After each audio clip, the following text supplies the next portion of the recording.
रामनगर में भारत विकास परिषद के बैनर तले अहिल्याबाई होलकर की जयंती मनाई गई। कार्यक्रम में लेखन प्रतियोगिता, कला प्रतियोगिता के साथ साथ वरिष्ठ जनों के सम्मान का भी आयोजन किया गया। इस अवसर पर मुख्य अतिथि के रूप में प्रोफेसर अंजू कोनकर एवं विशिष्ट अतिथि के रूप में श्रीमती सुमन अग्निहोत्री, प्रांतीय महिला सहभागिता काशी प्रांत उपस्थित रही। धन्यवाद ज्ञापन श्रीमती अर्चना पांडे ने किया एवं संचालन अनिल कुमार सिंह कवि ने किया। इस अवसर पर प्रमुख रूप से डॉक्टर रीना सोनकर, मुकुंद लाल सेठ, गोपाल गुप्ता, अजय श्रीवास्तव, श्रीमती रविकांत मिश्रा, अरुण घोष, डॉक्टर विजयानंद तिवारी, विनोद गुप्ता, राजीव कुमार सिंह, वीके सिंह, गुलाब चंद आदि प्रमुख रूप से उपस्थित रहे। शौर्य न्यूज इंडिया के लिए रामनगर से संतोष अग्रहरी की रिपोर्ट।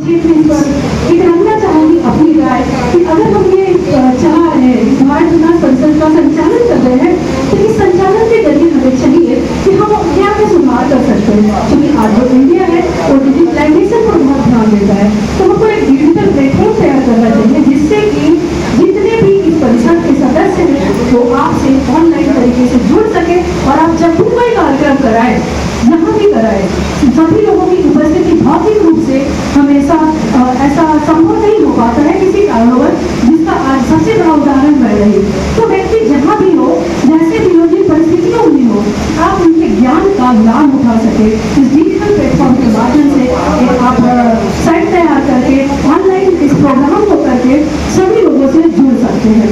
दूसरी बात है कि आप सोशल मीडिया का प्रयोग करवाइए, जिससे कि उसमें युवा वर्ग को जोड़िए।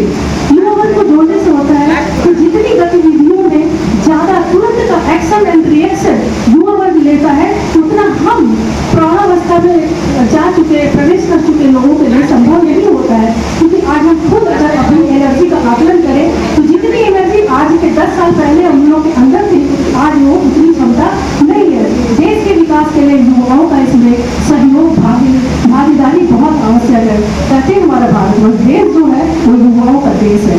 यह सारे इंटरनेशनल कंट्रीज में आप देख लीजिए बहुत विकसित देश है, लेकिन जितने युवा भारतवर्ष में है उससे कहीं नहीं है। इन युवाओं की एनर्जी का भरपूर प्रयोग हमें करना है और कैसे करना है ये हमें ही सोचना है।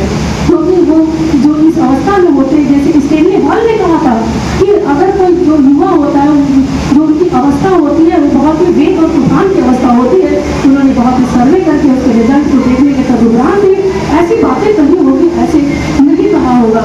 और उसको हम लोग अपने बच्चों की अपनी पीढ़ियों में देखते हैं तो सब हमको पता चलता है।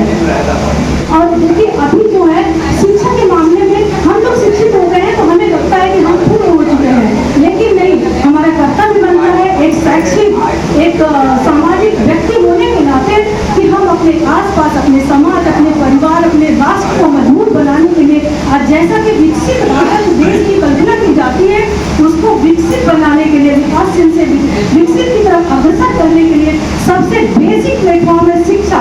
अगर आप शिक्षा को मजबूत नहीं करेंगे तो उसके बाद व्यक्ति की मानसिक या फिर देख ले शारीरिक और किसी भी गतिविधियों में वह आप पार्टिसिपेशन नहीं देख पाएंगे जितना एक शिक्षित व्यक्ति का देखेंगे। किसी परिवार की नारी एक पढ़ी लिखी महिला हो तो उसका पूरा भविष्य उजाले से भरा हुआ होता है, और अगर किसी परिवार की महिला को शिक्षा से वंचित किया जाए तो उसे पूरी तरीके से हम उज्जवल नहीं बना सकते हैं उसके परिवार के सदस्यों को, भविष्य को, क्योंकि वो महिला समझती है शिक्षा का महत्व।